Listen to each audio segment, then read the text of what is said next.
आज की इस वीडियो में सीखेंगे फ्रॉम और विद के बीच अंतर क्या है।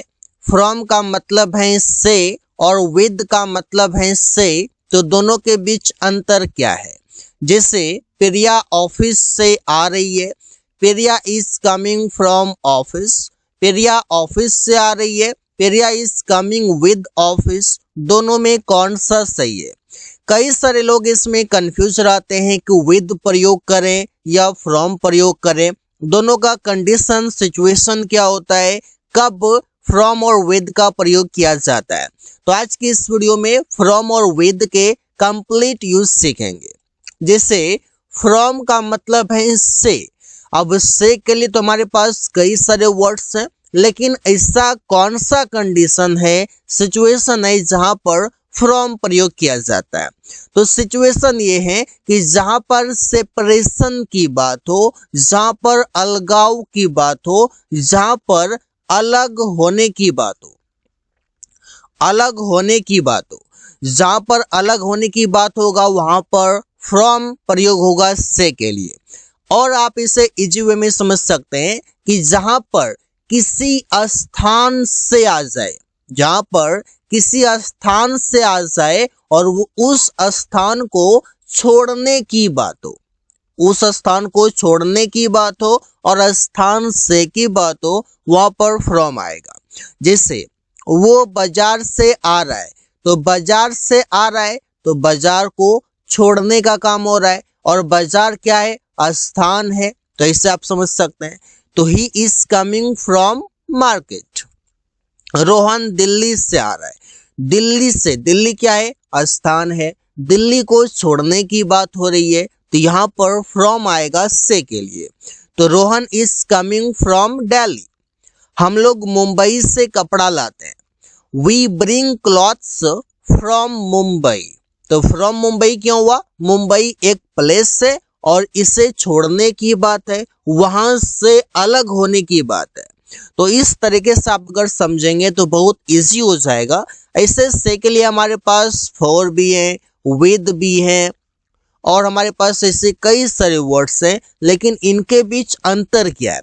फॉर का प्रयोग अलग कंडीशन में होता है, विद का प्रयोग अलग कंडीशन में होता है, और फ्रॉम का यूज अलग कंडीशन में होता है। तो ये कंडीशन और सिचुएशन अगर आप समझ जाएंगे तो फ्रॉम का यूज करना बहुत इजी हो जाएगा। इसी तरीके से आप बोल सकते हैं कि मैं स्कूल से आता हूँ, मैं स्कूल से आ रहा हूँ, वो मंदिर से आ रहा है, वे लोग रेलवे स्टेशन से आ रहे हैं, वे लोग रेलवे स्टेशन से कोई सामान ला रहे हैं। तो अलग अलग तरीके से अलग अलग सिचुएशन में अलग अलग सेंटेंसेस के साथ बना सकते हैं, जहां पर फ्रॉम समझना काफी आसान हो जाएगा। तो practice makes a man perfect, focus upon practice. With और विद का मतलब है से। इसका क्या कंडीशन है, क्या सिचुएशन है। फ्रॉम का देख लिए कि किसी स्थान से की बात हो और उस स्थान को छोड़ने की बात हो, सेपरेट होने की बात हो, तो वहां पर फ्रॉम आता है। लेकिन विद कहाँ आता है, विद का प्रयोग करते हैं जब औजार की बात हो, किसी भी चीजों को आप एज अ वेपन प्रयोग करते हैं, एक औजार के रूप में, हथियार के रूप में आप प्रयोग करते हैं, और उस हथियार से की बात हो। किस तरीके से आप समझिए, उस हथियार का नाम हो और हथियार के साथ से लगा हो, वहां पर आप उससे विद प्रयोग करेंगे। और इसके साथ आप ना तो फ्रॉम प्रयोग कर सकते हैं, ना तो फॉर प्रयोग कर सकते हैं, ना तो टू प्रयोग कर सकते हैं, बल्कि आप सिर्फ का सिर्फ विद प्रयोग करेंगे। इसके साथ साथ और भी है, जैसे कि विद का प्रयोग आप औजार के साथ ही नहीं, और भी कई सारे सिचुएशन में होता है। विद का प्रयोग आपके साथ के लिए भी करते हैं, किसी के साथ अगर आप बोलते हैं तो वहां पर भी आप विद का प्रयोग करते हैं। आप औजार के साथ हो, आप अगर कोई इमोशन की बात हो, मतलब इमोशन आप बोल सकते हैं गुस्से से, खुशी से, तो वहां पर भी आप इमोशन के साथ भी से के लिए विद प्रयोग होता है। तो इस तरीके से हम समझते हैं। सेंटेंसेस देख लेते हैं। तुमने चम्मच से पिज्जा खाया। अब तुमने चम्मच से पिज्जा खाया, तो you ate pizza with spoon. अब समझिए, चम्मच का प्रयोग किस रूप में हुआ, एक औजार के रूप में प्रयोग हुआ। अगर चम्मच नहीं होता तो हाथ से खाते, लेकिन अगर चम्मच से खा रहे हैं तो चम्मच क्या हो गया, औजार हो गया, टूल्स हो गया, तो यहाँ पर टूल्स के साथ से लगा हो तो वहां पर से के लिए विद आएगा। अगर इतना सा आप समझ लेंगे तो विद में कभी कंफ्यूज नहीं होंगे। मैंने पेंसिल से पत्र लिखा, I wrote a letter with pencil. अब पेंसिल से, पेंसिल का प्रयोग किस रूप में हुआ है, एक औजार के रूप में हुआ है, और उस औजार के साथ से लगा हुआ है तो से के लिए विद आएगा। क्यों आएगा, क्योंकि औजार के रूप में प्रयोग हुआ है तो औजार के साथ आप विद लगाते हैं। रवि ने चाकू से केक काटा, तो Ravi cut the cake with knife. अब यहाँ पर देखिए नाइफ का प्रयोग किस रूप में हुआ है, एक औजार के रूप में हुआ है, और औजार के साथ अगर से आ जाए तो विद लग जाएगा, विद, और उसके बाद औजार का जो नाम रहेगा, चाकू है तो नाइफ लिखेंगे, और पेंसिल है तो पेंसिल, चम्मच है तो स्पून, इस तरीके से। वे लोग खुशी से काम कर रहे हैं, they are working with pleasure, मतलब इमोशन के साथ भी अगर से लगा हुआ है तो से के लिए आप विद प्रयोग करेंगे। गुस्से से विद एंगर, खुशी से विद प्लेजर, दुखी से विद सैडनेस, इस तरीके से आप प्रयोग कर सकते हैं, सेंटेंसेस बना सकते हैं। इसके साथ साथ हम फॉर का भी देख लेते हैं। इसमें भी थोड़ा सा कुछ कॉमन है कि फॉर, फ्रॉम, विद, इसमें ज्यादातर लोग कंफ्यूज करते हैं।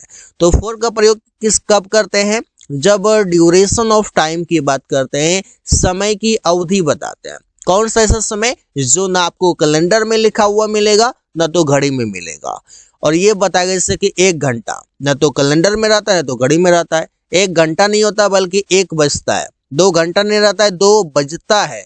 2 बजने की बात करेंगे तब दूसरा प्रयोग होगा, लेकिन जब हम 1 घंटा, 2 घंटा, 4 दिन, 5 साल इस तरीके से बोलेंगे तो 4 आएगा। हम लोग 2 घंटे से काम कर रहे हैं, we have been working for 2 hours. ये 2 आवर्स क्या हो गया, 2 घंटे। क्या कहीं कैलेंडर में लिखा रहता है, नहीं। क्या वो घड़ी में रहता है, वह भी नहीं रहता, तो आप वहां पर फॉर का प्रयोग करेंगे।